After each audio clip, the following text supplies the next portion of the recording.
Fala aí, meu querido amigo médico, minha querida amiga médica, neste segundo vídeo da nossa série 3 pilares de uma estratégia de marketing sólida, de longo prazo e que agrega valor para a vida das pessoas, além de trazer pacientes qualificados para o consultório. Nossa, que nome comprido. Eu acabei de inventar, na verdade, mas enfim. A ideia é mais ou menos essa. Que é aquela estratégia que eu comecei a explicar semana passada, eu falei do primeiro pilar. Então, se tu não assistiu ao vídeo anterior, por favor, retorna no nosso feed, dá uma olhadinha e depois volta para cá. Mas apenas para relembrar, nós temos 3 pilares que vão te ajudar a criar uma estratégia de longo prazo com vídeos na internet. E esses pilares são relevância, que a gente falou na semana passada, assertividade, que a gente vai falar hoje, e consistência, que a gente vai falar no episódio 3. Então, hoje estamos no episódio 2, assertividade. Se tu ainda não me conhece, eu sou o Henrique Couto, um dos fundadores aqui da Content Doc. O meu trabalho, a minha missão dentro desse projeto é ajudar, a empoderar os profissionais médicos a terem mais e mais ferramentas para difundir o seu trabalho, para difundir o seu conhecimento e deixar não somente um bom legado na sociedade, mas também trazerem mais pacientes qualificados que realmente precisam da sua ajuda para dentro dos seus consultórios. E agora eu quero ler junto contigo lá no nosso site o conceito de assertividade para a gente começar a debater em cima disso. Bueno, na outra vez a gente leu sobre relevância no episódio passado e agora a gente vai ler sobre assertividade, que está aqui. Ó, tem até o símbolo de acertar no alvo, né? Então, de nada adianta dar uma mensagem certa para a pessoa errada ou dar a mensagem certa para a pessoa certa, mas na hora errada. A beleza das ferramentas da internet é justamente essa. Nunca foi tão simples entregar mensagens para quem precisa delas. Essa é a nossa definição de assertividade. E essa definição, ela está muito apoiada no que a gente chama de tráfego pago, ou seja, gestão de tráfego na internet. Em linhas gerais, existem 2 grandes maneiras de gerar tráfego. O que é tráfego, Henrique? Tráfego é a movimentação de usuários, de internautas, de um lugar para outro dentro da internet. Quando a gente gera muito tráfego para um restaurante, significa que tem muito carro indo almoçar naquele restaurante. É isso ou não é isso? Ou seja, a gente está gerando um tráfego, está ocupando as ruas da nossa cidade com carros destinados a um determinado restaurante. Isso é a capacidade de levar pessoas até o restaurante. Na internet é a mesma coisa. Tráfego é a capacidade de fazer com que as pessoas saiam de seus lugares e venham até o nosso site, venham até o nosso WhatsApp, venham até o nosso perfil do Instagram, venham até o nosso perfil do YouTube, marquem uma consulta, vão para dentro de um grupo de Telegram. Ou seja, a gente está gerando tráfego, as pessoas estão trafegando de um lugar para outro na internet. Então o tráfego é isso. É a capacidade de fazer com que as pessoas, andem de um lugar para outro dentro da internet e cheguem até o lugar que elas têm que chegar. No caso que a gente está criando aqui, é utilizando o tráfego da internet para gerar tráfego de pacientes para dentro do teu consultório. É basicamente isso. Inclusive o próprio restaurante que eu citei poderia utilizar tráfego pago no Instagram, no Facebook, para que gere esse tráfego de veículos até o restaurante, para que as pessoas vão lá e almocem, né? Então, é a mesma coisa aqui. E hoje a gente tem 2 principais variações de como gerar tráfego para um site, para um grupo, para um consultório. E essas 2 opções de gerar tráfego na internet são tráfego orgânico e tráfego pago. O que a gente mais domina e consegue controlar é o tráfego pago. O tráfego orgânico, ele é muito interessante, ele é obviamente mais barato, porque a gente não precisa pagar por ele, mas ele é muito mais amplo, mais abrangente, não te dá tanta especificidade quanto o tráfego pago. Hoje em dia, para fazer tráfego pago, a gente tem 2 principais vertentes, 2 principais ferramentas. Aqui no Brasil, estou falando, claro. Uma delas sendo o Facebook Business e outra sendo o Google Ads. Dentro do Facebook Business, como a gente já falou em diversos outros conteúdos, tu consegues impulsionar vídeos, ou seja, criar vídeos pagos que vão para Instagram e para Facebook. No mesmo lugar, tu já consegue criar vídeos que vão para todos esses lugares. Aí tu escolhe se tu quer colocar eles no Stories, se tu quer colocar eles no feed de notícias, se tu quer colocar eles na frente daqueles aplicativozinhos do Facebook. Tem várias formas de criar os locais onde esses vídeos vão estar aparecendo. mas isso é feito tanto para, digamos assim, o canal do Facebook quanto para o canal do Instagram no mesmo lugar, no Facebook Business. Por outro lado, a gente tem o Google Ads, que ele leva em consideração todos os produtos relacionados ao Google, que são o Google em si. Então, quando alguém procura uma devida especialidade dentro de uma cidade, é possível que tu crie o que a gente chama de anúncios de rede de pesquisa, onde tu coloca algumas palavras-chave que as pessoas geralmente procuram e paga para o Google por clique. Ou seja, se alguém estiver procurando aquelas palavras-chave na tua região, o Google vai colocar o teu nome, o teu anúncio lá em cima e vai disputar esse clique com outras pessoas que também estejam pagando por aquele anúncio. Então, o que acontece? Quanto mais bem posicionado tu estiver dentro da tua cidade, mais o Google vai te liberar cliques e mais tu vai conseguir novos pacientes. Ou seja, tu vai pagar pelo clique das pessoas. Se ninguém clicar, tu não paga nada. Mas se as pessoas clicarem, tu coloca lá um limite que tu quer gastar por dia, ou por semana, ou por mês. E aí o Google fica controlando. Digamos que tu vai gastar 10 cliques por dia. Quando chegar aos teus 10 cliques, ele para de te mostrar o teu anúncio e segue mostrando só das outras pessoas. E aí se tu quiser que seja 20 cliques, tu paga mais. Se tu quer que seja 50 cliques, tu paga mais. E aí tu vai controlando isso lá. É tipo um sistema de leilões de clique assim. Essa é uma coisa que o Google consegue fazer. A outra coisa que o Google consegue fazer é colocar aqueles videozinhos na frente de outros vídeos, ou seja, os anúncios de vídeos no YouTube. E isso é bem legal, porque o Google ele te dá a possibilidade de tu escolheres em quais canais ou até dentro de determinados canais, em quais vídeos que tu queres que o teu vídeo apareça. Então eu imagino que tu deva estar pensando, nossa, quantas possibilidades. Eu trabalho com cardiologia, eu vou botar o meu vídeo sobre prevenção de infarto na frente de todos os canais de cardiologia maiores que tem aqui no Brasil. Podes, coloca lá uma verba e faz isso. Então existe muitas formas de trabalhar dessa maneira, tanto no Facebook e Instagram, quanto no YouTube. Então quando a gente fala em Google Ads, a gente está vendo vídeos que estão no YouTube. Quando a gente fala em Facebook Ads, a gente está falando em vídeos que estão no Instagram e no Facebook. Já a estratégia orgânica, ela envolve que tu vá em grupos, que tu compartilhe o teu conteúdo, que tu convide teus amigos para compartilhar, que tu mande para 100 pessoas, as 100 pessoas mandam para mais 100 pessoas. Todas essas são estratégias de crescimento orgânico. Elas funcionam, mas tu percebe que é muito mais abrangente, que tu vai ter muito mais quantidade e talvez menos qualidade. Então, o que a gente recomenda é sempre um equilíbrio entre as duas. É importante que as duas aconteçam, mas o que a gente sabe, o que a gente tem mais know-how aqui na Content Doc, e inclusive é o nosso pilar da assertividade, é a gestão de tráfego pago. É onde a gente consegue dar mais resultados, é onde a gente consegue criar mais autoridade, pelo fato de ser a nossa maneira mais natural de trabalho. Existem outras empresas, outras agências que dominam muito mais a parte de engajamento. E não tem nada de errado com ela, como eu disse, são coisas complementares. Inclusive a gente recomenda que se tenha as duas estratégias rodando em paralelo.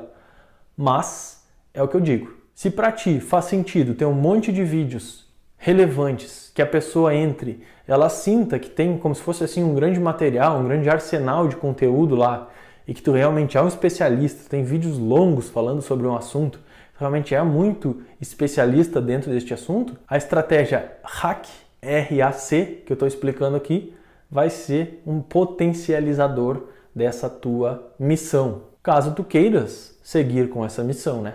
E aqui dentro da assertividade, ela exige, claro, muita estratégia, muito planejamento.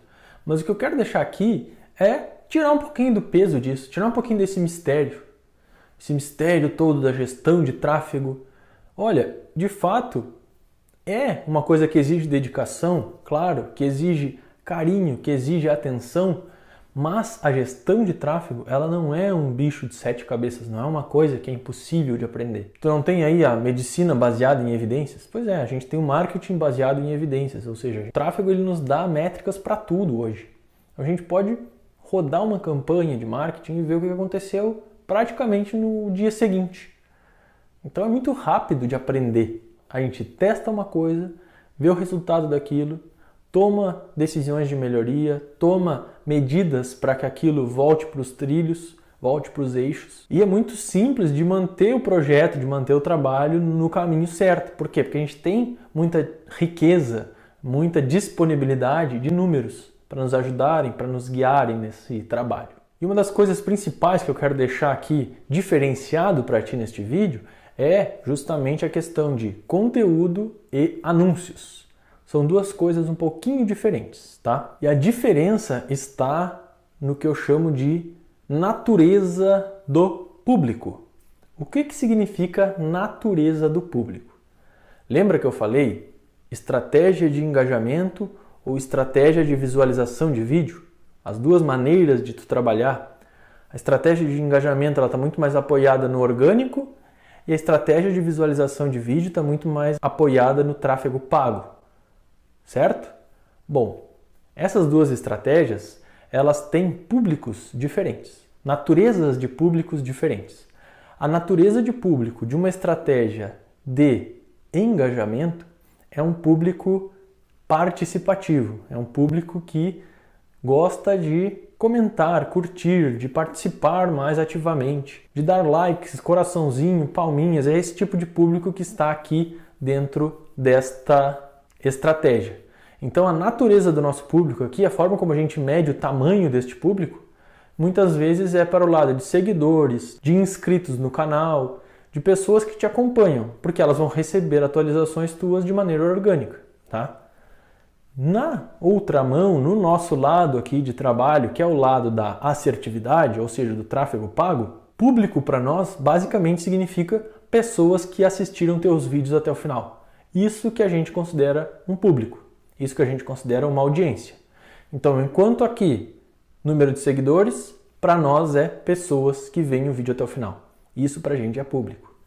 Bom, isto tendo sido dito, a gente tem dois principais objetivos dentro da nossa estratégia de RAC, ou seja, relevância, assertividade e consistência. E esses dois objetivos de campanha de marketing são objetivo de visualização de vídeo. Quando tu cria uma campanha, tu foca em pessoas que gostam de ver vídeos.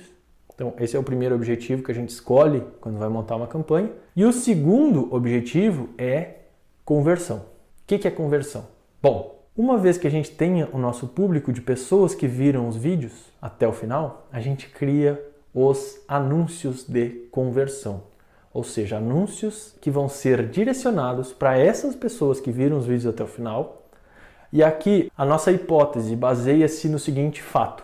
Pessoas que assistem o vídeo até o final, principalmente um vídeo comprido, um vídeo de meia hora, de 15 minutos, de 10 minutos, essas pessoas elas têm uma grande possibilidade de querer o nosso produto, de querer o nosso serviço. Por isso, a gente vai falar diretamente com essas pessoas. Somente com elas, não com a internet inteira, somente com elas. E aí que entram os anúncios focados nessas pessoas. Por isso que eu falo que a gente consegue aqui filtrar, falar somente com quem a gente quer falar, ok? Como que a gente faz isso, Henrique? A gente cria públicos de visualização de vídeo até o final. A gente já falou sobre isso em vários outros vídeos aqui do nosso canal. Então dá uma olhadinha lá que tu vais ver. Mas é basicamente o seguinte. Tu crias este público, fica vendo ele aumentar com o tempo. Quando ele aumenta a ponto que tu tem ali mais de 1.000 pessoas, 2.000 pessoas, tu começa a criar os criativos de anúncio. Ou seja, imagens e vídeos curtos, convidando essa pessoa a te chamar no WhatsApp, a conversar contigo, a ir até o teu consultório, conhecer o teu consultório, falar com a secretária, enfim, coisas que possam ser faladas de maneira tranquila, que sejam um tom de convite, que não extrapolem o lado comercial do conselho de medicina, claro, mas que vão ser direcionadas somente para essas pessoas, não vão ser publicadas abertamente para todo mundo. Quem está lá na tua rede te seguindo de maneira orgânica. E é aqui que a gente consegue qualificar as pessoas, ou seja, esses convites, eles são feitos para quem realmente tem o interesse de saber mais sobre o teu produto. E aqui que entra o efeito exponencial da nossa estratégia. Por quê? Porque uma vez que tu tenhas este público e tu joga os convites para as pessoas certas, ao verem esses convites, essas pessoas vão ter muito mais probabilidade de ir até o teu consultório e marcar contigo, ou de querer conversar contigo, de querer aproximar-se de ti. E aí, é só uma questão de tempo para converter cada vez mais consultas, para ter cada vez mais pessoas participando e querendo estar contigo no teu consultório? Bom, uma coisa importante. Eu comentei sobre estar de acordo com as diretrizes do Conselho Federal de Medicina. E isso, para o médico, pode ser, muitas vezes, um grande pesadelo, principalmente quando tu estás utilizando um marketing um pouco mais agressivo, um marketing no qual tu estás puxando para o lado da venda, puxando para o lado da conversão.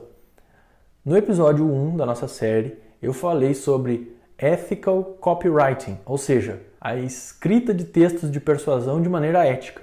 E isso rima muito, isso fala muito neste momento aqui. Então eu tenho certeza que ao tu pesquisar aquela bibliografia que eu deixei lá no episódio 1, isso já vai te dar um norte muito bom. Mas aqui eu quero te deixar mais duas bibliografias importantes. Sendo ela, claro, a resolução do Conselho Federal de Medicina sobre marketing médico, que está lá no portal do CFM, tem lá disponível para download, tem que ler aquilo com certeza, eu acho que é uma bibliografia assim, importantíssima. Fala lá basicamente sobre nada de autopromoção, é um marketing muito baseado em lealdade, ou seja, estar numa comunidade médica, então de trazer, por exemplo, elementos negativos sobre os teus colegas médicos é uma coisa que não pode em hipótese alguma. Um terceiro fator importante é o sensacionalismo, então eu percebo os médicos tendo muita tendência a trazer ali imagens ou momentos de cirurgia que aquilo realmente, por vários motivos, não são legais de aparecerem nesse marketing. Então tem uma série de pontos assim que são interessantes de serem observados e que vão te trazer para o lado da segurança, para que tu possas fazer um marketing tranquilo, sossegado. E eu te digo, te garanto que sim, é possível e é extremamente recomendável tu fazeres um marketing seguro, te apoiares nos valores do CFM e fazer de maneira segura. Do copywriting ético, fazer de forma segura. E aí tem mais uma coisa muito importante. Política de publicidade do Facebook.